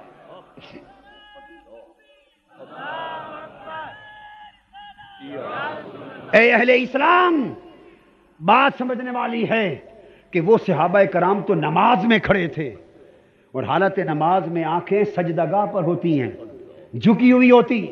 حضور علیہ الصلوۃ والسلام بائیں کندھے سے آگے جہاں آج جالی مبارک ہے وہاں دروازہ تھا در دولت، وہاں کھڑے مسکرا رہے تھے. بائیں طرف دور کھڑے ہوئے شخص کا مسکرانا صحابہ کرام نے نماز کی حالت میں دیکھا کیسے؟ سبحان اللہ. یہ بات سمجھ میں آئی ہے؟ سبحان اللہ. آپ سیدھا میری طرف منہ کریں، سیدھا میری طرف. جو لوگ فاصلے پر بائیں طرف کھڑے ہوں اگر مسکرا رہے ہوں تو کسی کو نظر آ رہا ہے کوئی؟ آپ لوگ بائیں کندھے کی طرف مڑے نہیں، ادھر منہ رکھیں، ادھر کوئی مسکراتا ہوا دکھائی دے رہا ہے؟ اور اگر نماز کی حالت ہو اور نماز بھی صحابہ کی ہے تو بائیں کندھے کی طرف کھڑا کوئی مسکراتا رہے ہنستا رہے دکھائی دیتا ہے؟ نہیں دیتا. سوال یہ ہے ہم صفوف فی الصلاۃ، وہ صف در صف نماز میں کھڑے تھے، نماز ادا ہو رہی تھی، جماعت جاری تھی. آقا علیہ السلام بائیں طرف مسکرا رہے ہیں، صحابہ کرام کی نگاہیں سجدہ گاہوں پر ہیں، تو نماز کے اندر حضور کا مسکراتا ہوا چہرہ انور کیسے دکھائی دے گیا؟ وہ کیفیت کیا تھی؟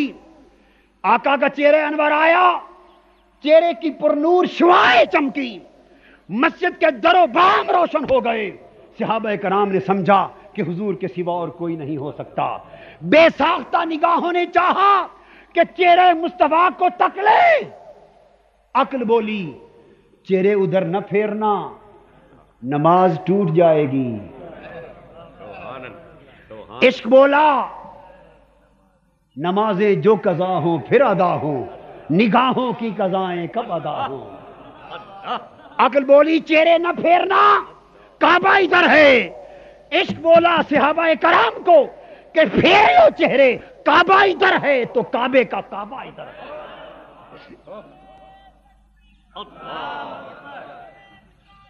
چہرے اگر غیر کی طرف پھرتے نمازیں ٹوٹ جاتی. مصطفیٰ غیر نہیں، مصطفیٰ غیر نہیں، مصطفیٰ غیر نہیں. کیا بات. سبحان اللہ. ادھر پھر گئے تو نمازیں جو رہ گئی وہ بھی کامل ہو جائیں گی. فہمنا، سو صحابہ کرام سے بڑھ کر توحید کو سمجھنے والا کوئی نہ تھا، اور صحابہ کرام کو بڑھ کر حقیقت عبادت کو سمجھنے والا کوئی نہ تھا، اور صحابہ کرام سے بڑھ کر مسائل شریعت کو سمجھنے والا کوئی نہ تھا. ارے آؤ حقیقت عبادت بتا دوں، حقیقت نماز بتا دوں، حقیقت توحید بتا دوں. میری تمہاری توحید نہیں، ابو بکر صدیق کی توحید، فاروق اعظم کی توحید، عثمان و علی کی توحید، بلال حبشی کی توحید، ان کی نماز.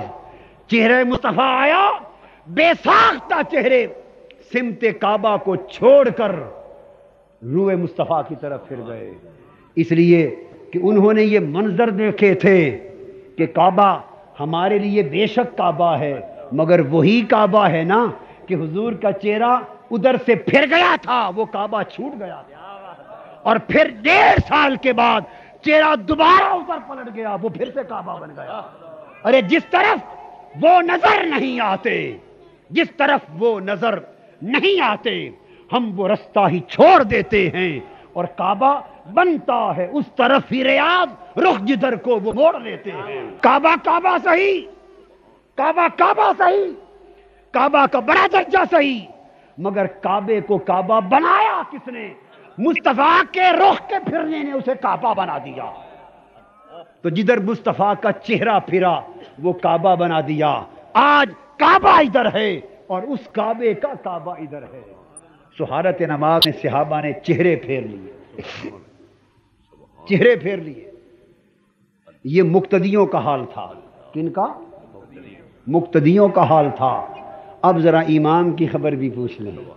سیدنا صدیق اکبر رضی اللہ تعالیٰ عنہ ایک عجیب عشق و مستی کا اور کیف و سرور کا سما تھا.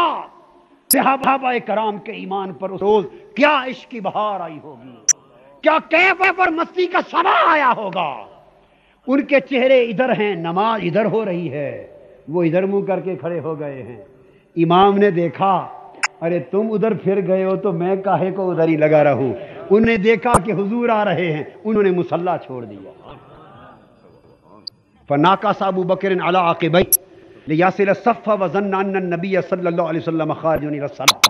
انہوں نے مصلی چھوڑ دیا. صحابہ کرام نے نماز میں حضور کے محبت میں چہرے پھیر لیے. صدیق اکبر نے نماز میں حضور کے ادب میں مصلی چھوڑ دیا. نماز خدا کی محبت مصطفیٰ کی, نماز خدا کی ادب مصطفیٰ کا, مصلی چھوڑ دیا. مقتدی بھی ادھر ہیں, امام بھی مصلی ادب مصطفیٰ میں چھوڑ رہا ہے. حضور مسکرا پڑے. فاشار الینا ان اتموا صلاتکم وارخ الستر. مسکرا کے خوش ہو گئے. فرمایا ایمان کا جو منظر میں دیکھنا چاہتا تھا دیکھ لیا, تمہارے ایمان کامیاب ہو گئے, تمہارے ایمان کامیاب ہو گئے. حضور علیہ السلام نے پردہ گرا دیا. فرمایا بقیہ نماز جو رہ گئی ہے مکمل کر لو. مطلب وہ جو چہرے پھر گئے تھے اس کی بھی تصدیق کر دی, جو مصلی چھوٹ گئے تھے تصدیق کر دی. یہ سارا کچھ ہوتا رہا, نماز خدا کی پھر بھی جاری رہی, نماز پھر بھی جاری رہی. تم ذات خدا سے نہ جدا ہو نہ خدا ہو, اللہ ہی کو معلوم ہے کیا جانیے کیا. یہ صدیق اکبر ہیں رضی اللہ تعالیٰ عنہ.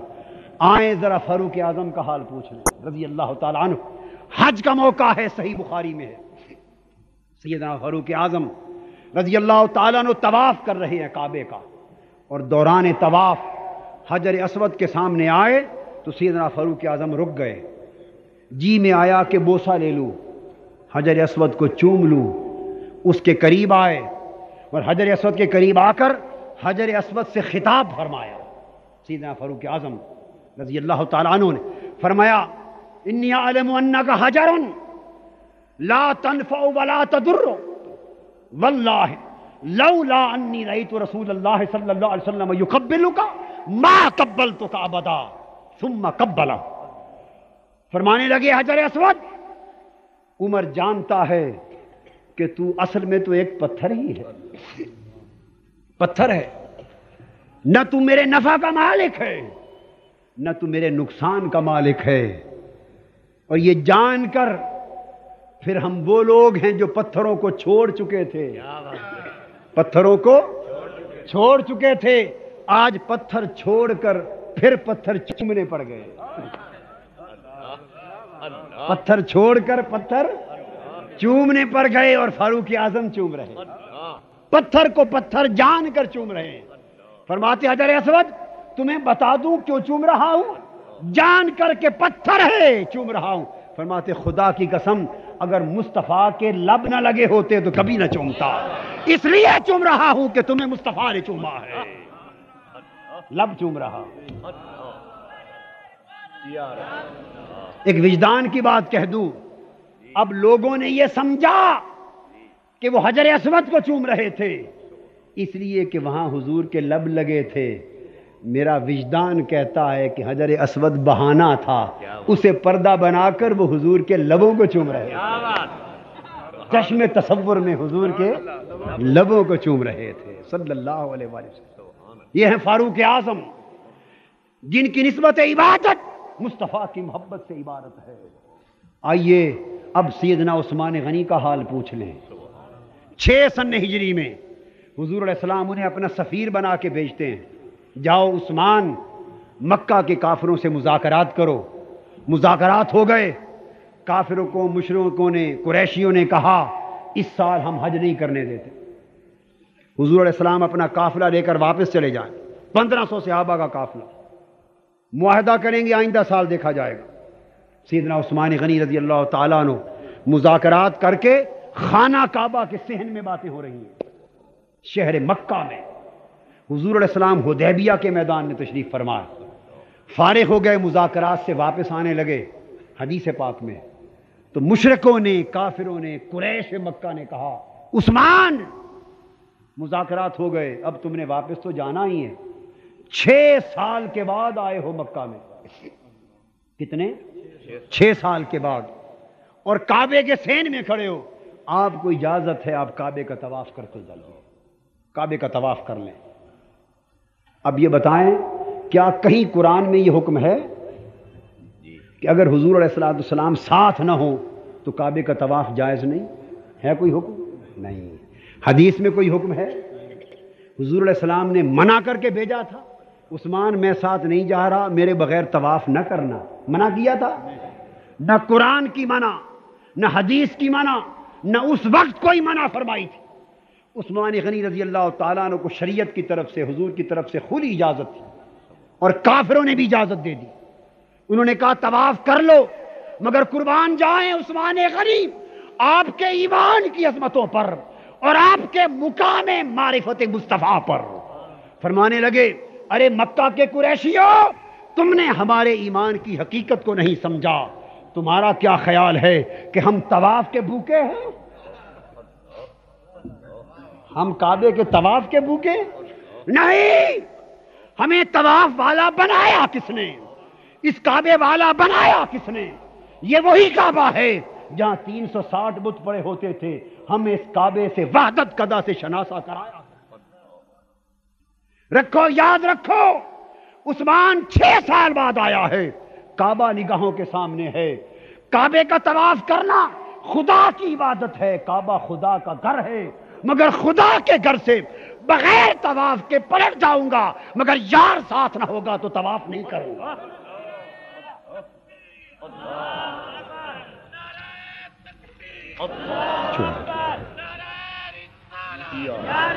آقا علیہ السلام کی معیت کے بغیر کعبے کا طواف چھوڑ دیا، خدا کے گھر کا طواف چھوڑ دیا، اس سے بڑی عبادت اور وہاں کیا تھی؟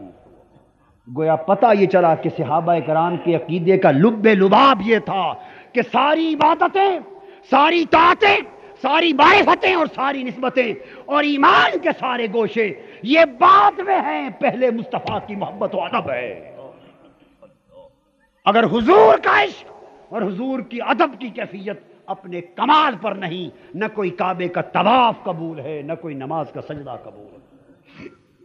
آؤ اب حضرت سیدنا علی شیر خدا کا حال بھی سن لیں۔ آقا علیہ الصلوۃ والسلام صحابہ کرام کے ہمراہ ایک غزوہ سے، جنگ سے واپس پلٹ رہے،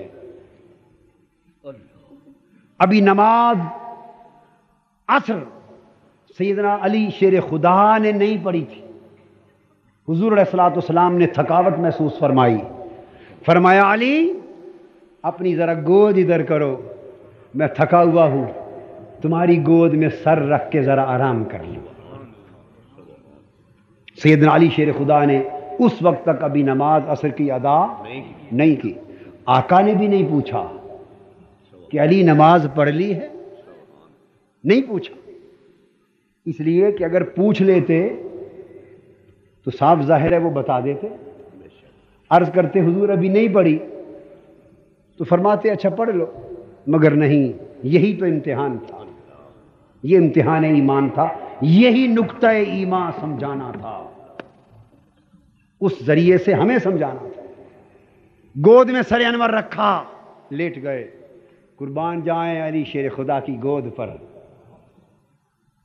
2 گودیں جن میں آقا نے سر انور رکھ کے آرام کیا، ایک علی شیر خدا کی گود ہے، ایک صدیق اکبر کی گود رضی اللہ تعالیٰ عنہ۔ 2 گودیں جن کو حضور نے چنا۔ کتنی بدبخت ہے وہ قوم جس نے آج انہی 2 گودوں کو الگ الگ کر دیا۔ ہائے ہائے، صدیق اکبر کی گود الگ کر دی، علی شیر خدا کی گود الگ کر دی۔ وہ جو الگ حضور نے نہ کیا وہ ہم نے کر دیا۔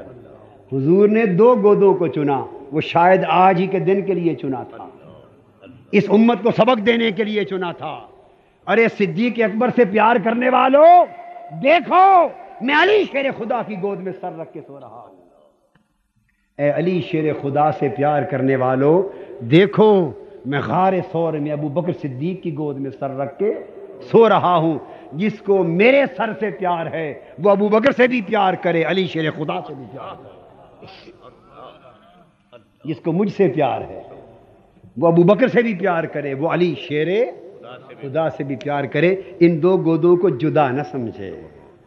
آقا علیہ الصلوۃ والسلام سیدنا علی شیر خدا کی مبارک گود میں سر انور رکھ کے لیٹ گئے. سورج غروب ہو گیا. سیدنا علی شیر خدا نے غروب ہوتے ہوئے دیکھا مگر حضور کو بے آرام نہ کیا. غروب ہو گیا سورج. جب مغرب ہو گئی تب آقا علیہ السلام نے چشمان مقدس کھولی, اٹھے اور بیدار ہوتے ہی پوچھا, علی عصر کی نماز پڑھ لی؟ جب قضا کروا چکے تب پوچھا جا رہا ہے. قربان جائیں آپ کی اداؤں پر, آپ کی اداؤں پر. اور اے علی شیر خدا قربان جائیں آپ کی جانثاریوں وفاداریوں پر. نہ انہوں نے قضا پر اٹھایا نہ حضور نے پوچھا. پتہ دونوں کے ہے پر دونوں چپ ہیں. اللہ, امتحان ہو رہا ہے. جب قضا کروا لی سورج غروب ہو گیا, اٹھتے ہی پوچھا. یہ سونے کے وقت پوچھ لیتے نا, سوتے ہوئے پوچھ لیتے پڑھ لی نہیں. اس وقت جب پوچھنے کا وقت تھا چپ رہے. جب قضا ہو چکی تو پوچھا پڑھ لی تھی عصر کی نماز. یہ امتحان تھا اور علی شیر خدا کامیاب ہو گئے. عرض کی آقا نہیں پڑھی تھی, قضا ہو گئی نماز. تو حضور نے فرمایا پھر قضا پڑھ لو, قضا پڑھ لو. سیدنا علی شیر خدا نے آقا کے چہرے انور کو تکا کہ حضور کی نیند پر قربان ہو اور قضا ہو. آپ آنکھوں سے اشارہ سمجھ گئے, حضور کی نیند پر آرام پر قربان ہو اور قضا ہو. اشارہ سمجھ گئے, اٹھ کھڑے ہوئے. حدیث پاک کے الفاظ ہیں, آپ نے دست مبارک اٹھا لیے, عرض کیا اللہم ان علی کان فی طاعتک و طاعت رسولک. اے اللہ, اب جب حضرت علی کی نماز قضا ہو گئی حضور کی نیند پر, اس قضا ہونے پر دعا فرما رہے ہیں آقا. عرض کرتے ہیں مولا بے شک علی تیری بندگی میں مشغول تھا اور تیرے رسول کی اطاعت میں مشغول تھا. نماز پڑھنا بندگی ہے یا قضا کر دینا بندگی ہے؟ اللہ کی بولیے. منڈی شاہ جیونے والے کیا بتاتے ہیں, وقت پر نماز پڑھنا اللہ کی بندگی اور طاعت ہے یا قضا کر بیٹھنا بندگی اور طاعت؟ وقت پر پڑھنا بندگی. حضرت علی شیر خدا کی قضا ہو گئی ہے اور آقا فرما رہے ہیں, اللہ حضور عرض کر رہے ہیں مولا علی تیری بندگی میں مشغول تھا. وہاں چاہیے تھا نا کہ اوپر سے جواب آتا رسول میری بندگی میں کیسے مشغول تھا, سو تو رہا تھا. نماز تیری نیند پہ قربان کی بندگی میری ہو گئی. ہائے ہائے, نماز تیری نیند پہ قربان گئی اور بندگی میری ہو گئی. میری بندگی تو تب ہوتی کہ آپ کو آہستہ سے اٹھاتے اور جگا کے کہتے حضور میری نماز قضا ہو رہی ہے, اللہ کی نماز پڑھ لوں, پھر تو میری بندگی ہوتی. تو کیا اللہ پاک نے ایسے فرمایا؟ کیا حضور نے ایسے فرمایا؟ نہیں. آقا کے آرام پر نماز قربان کر دی, قضا ہو گئی, اور قضا نماز پر حضور فرما رہے ہیں کہ اللہ کی بندگی پر قضا ہو. تو پتا چلا اگر حضور کو جگا دیتے تو نماز پڑھ کر بھی خدا کی بندگی نہ ہوتی, اور حضور کی نیند پر قربان ہو گئی, قربان ہو کر بھی خدا کی بندگی ہو گئی. ثابت ہوا کہ جملہ فرائض فروع ہیں, اصل الاصول بندگی استاجور کی ہے. تو پتہ یہ چلا کہ نماز, حج, روزہ, زکوٰۃ جملہ فرائض, واجبات, سنن اور ایمان و عمل کے سارے گوشے اللہ کی بندگی تب بنتے ہیں جب مصطفیٰ کی محبت اور ادب پہلے ہو. اگر محبت و ادب مصطفیٰ میں کمی رہ گئی, نہ نماز بنی, نہ روزہ بنا, نہ حج بنا, نہ زکوٰۃ بنی, پھر نہ خدا کے گھر کا طواف, نہ خدا کے حضور کے سجدے. وَتُعَزِّرُوهُ وَتُوَقِّرُوهُ وَتُسَبِّحُوهُ بُكْرَةً وَأَصِيلًا. نہیں آؤ, اگر ایمان کا شکرانہ بجا لانا ہے پہلے مصطفیٰ کا ادب کرو پھر میری تسبیح کرو. قرآن مجید کی آیت کو پڑھیے, ترتیب پڑھیے. اللہ فرما رہے ہیں پہلے میرے مصطفیٰ کا ادب کرو, تکریم کرو, پہلے ادب کرو پھر میری تسبیح کرو. اس لیے کہ میری تسبیح, میری عبادت صرف اسی کی قبول ہے جو مصطفیٰ کے ادب میں غرق ہے, جو ادب مصطفیٰ میں فنا ہے. جو ادب و محبت و نسبت مصطفیٰ میں فنا نہیں, اس کی کوئی عبادت خدا نہیں. دوستو, آج اس عشق مصطفیٰ کے ذریعے اس نسبت محمدی کو پھر سے زندہ کرنے کی ضرورت ہے۔ صحابہ کرام اہل بیت اعظام عظیم تھے، اس نسبت محمدی نے انہیں عظیم تر بنا دیا تھا۔ آپ بھول گئے حضرت خالد بن ولید کا حال؟ حضور علیہ الصلوۃ والسلام جب مبارک حجامت مبارک کرواتے تو آپ کے ایک ایک منہ مبارک کو صحابہ سنبھال کے رکھتے، اور خالد بن ولید رضی اللہ تعالیٰ عنہ ٹوپی میں بال آقا کا بال مبارک سی کے رکھا ہے۔ جنگ کے دوران ٹوپی گر گئی، کفر اور اسلام کی گمسان کی جنگ ہو رہی ہے، جنگ چھوڑ دی، ٹوپی تلاش کرنے لگ گئے۔ صحابہ کرام نے پوچھا خالد بن ولید سے، بھائی خالد کیا تلاش کرتے ہو؟ فرمایا ٹوپی۔ فرمایا یہ ٹوپی تلاش کرنے کا وقت ہے، اسلام اور کفر کی جنگ ہے، گردنیں کٹ رہی ہیں، خون بہ رہے ہیں، آپ ٹوپی تلاش کر رہے ہیں؟ فرمانے لگے، انہوں نے کہا کئی ٹوپیاں مل جائیں گی۔ فرمایا تمہیں کیا خبر، ایسی ٹوپی کائنات میں کوئی نہیں، اس میں مصطفیٰ کا منہ مبارک ہے۔ تم سمجھتے ہو کہ خالد کی تلوار جنگ جیتتی ہے، نہیں، مصطفیٰ کے منہ مبارک کا صدقہ جنگ جیتتے ہیں۔ صحابہ کرام کا ایمان، اہل بیت اعظام کا ایمان نسبت محمدی کو پختہ کرنا تھا، اسی میں ان کا ایمان بالرسالت تھا، اسی میں ان کی نسبت توحید تھی۔ آئیے آج ضرورت اس امر کی ہے کہ اس میں محمد سے دہر میں، اس میں محمد سے اجالا کر دے، دہر میں اس میں محمد سے اجالا کر دے۔ آج آقا علیہ السلام کی نسبت کو اندر سینوں میں پھر سے زندہ کرنے کی ضرورت ہے۔ ایمان کی بجھتی ہوئی چنگاریاں جب تک عشق مصطفیٰ کی ہوا نہیں دو گے اور ادب مصطفیٰ کا تعلق عطا نہیں کرو گے، اس وقت تک بجھتی ہوئی ایمان کی چنگاری پھر بھڑک نہیں سکتی۔ آؤ ایمان کی چنگاریوں کو پھر بھڑکاؤ، ایک الاؤ بپا کرو ایمان کا، اپنے ایمانوں کو زندہ کرو، اور اس کی زندگی کی شرط اولی حضور کی محبت اور آقا کے عشق و ادب کی نسبت کو زندہ کرنا ہے۔ اگر یہ نسبت زندہ ہو جائے، یہ نسبت زندہ ہو جائے تو امت کو تفرقہ کے عذاب سے بھی نجات مل جائے۔ ارے شیعہ سنی کے فسادات میں مبتلا ہو کر اور اس امت کو ایک آگ میں مبتلا کرنے والوں، کبھی دیکھو صحابہ کو صحابہ کس نے بنایا؟ نسبت مصطفیٰ نے بنایا۔ جب تک نسبت مصطفیٰ نہ تھی ابو بکر صدیق نہ تھے، نسبت مصطفیٰ نہ تھی عمر فاروق نہ تھے، نسبت مصطفیٰ نہ تھی عثمان غنی نہ تھے، نسبت مصطفیٰ نہ تھی علی شیر خدا نہ تھے، نسبت مصطفیٰ نہ تھی فاطمہ سید کائنات نہ تھی، نسبت مصطفیٰ نہ تھی حسین امام الشہداء نہ تھے۔ اہل بیت تب بنے جب مصطفیٰ کی نسبت نصیب ہوئی، اور صحابہ کرام تب بنے جب مصطفیٰ کی نسبت نصیب ہوئی۔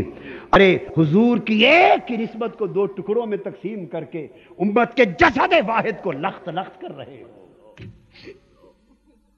اپنے سینے چھلنی کر رہے ہو، اہل بیت اور صحابہ کرام میں جدائیاں کر کے امت کے ٹکڑے کر رہے ہو۔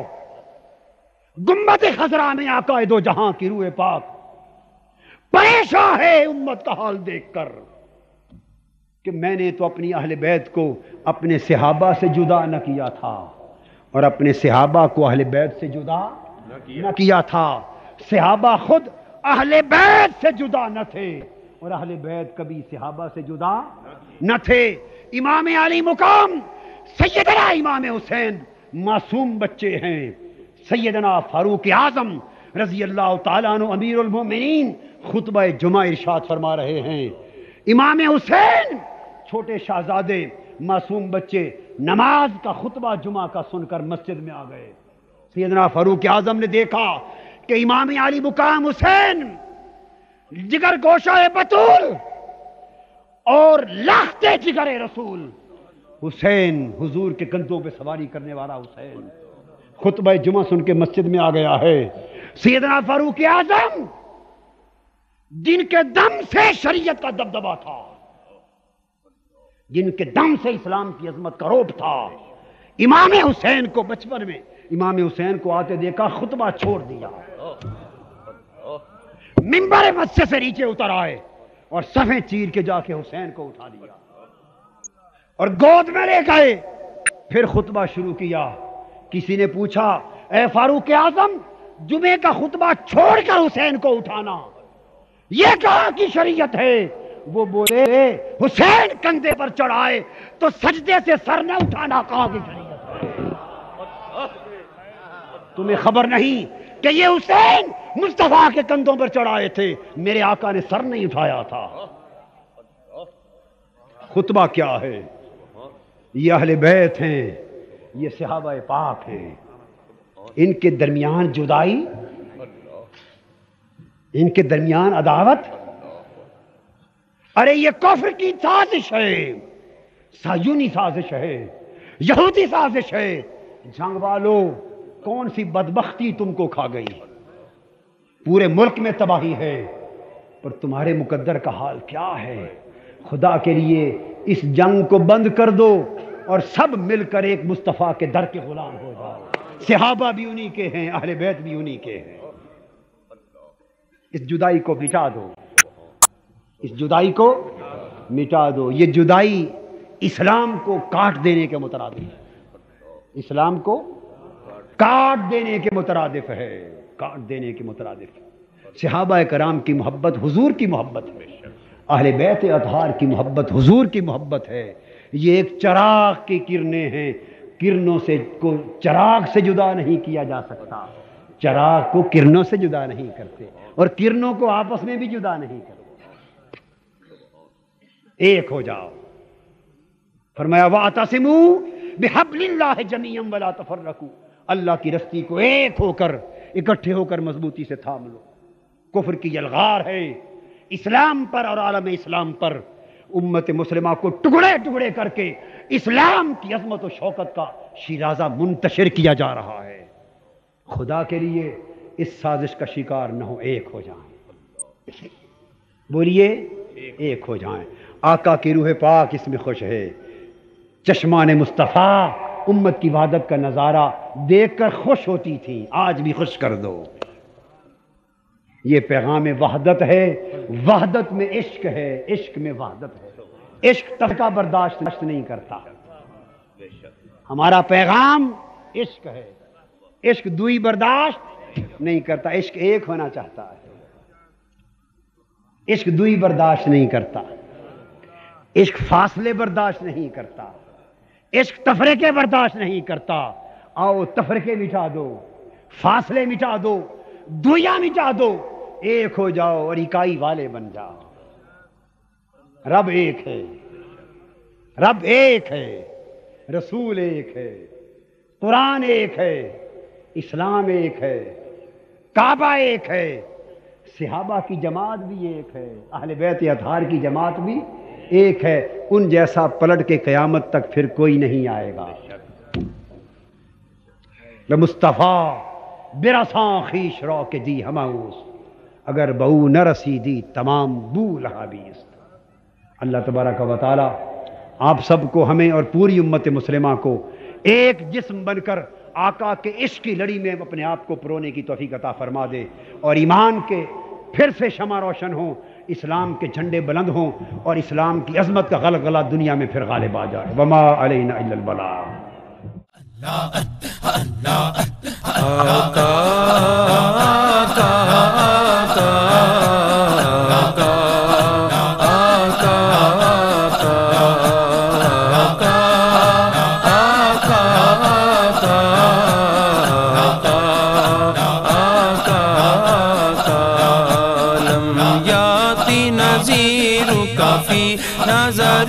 مثلے تو نہ شد پیدا جانا، جگ راج کو تاج تورے سر سوہے تجھ ہی کو شہید و سرا جانا.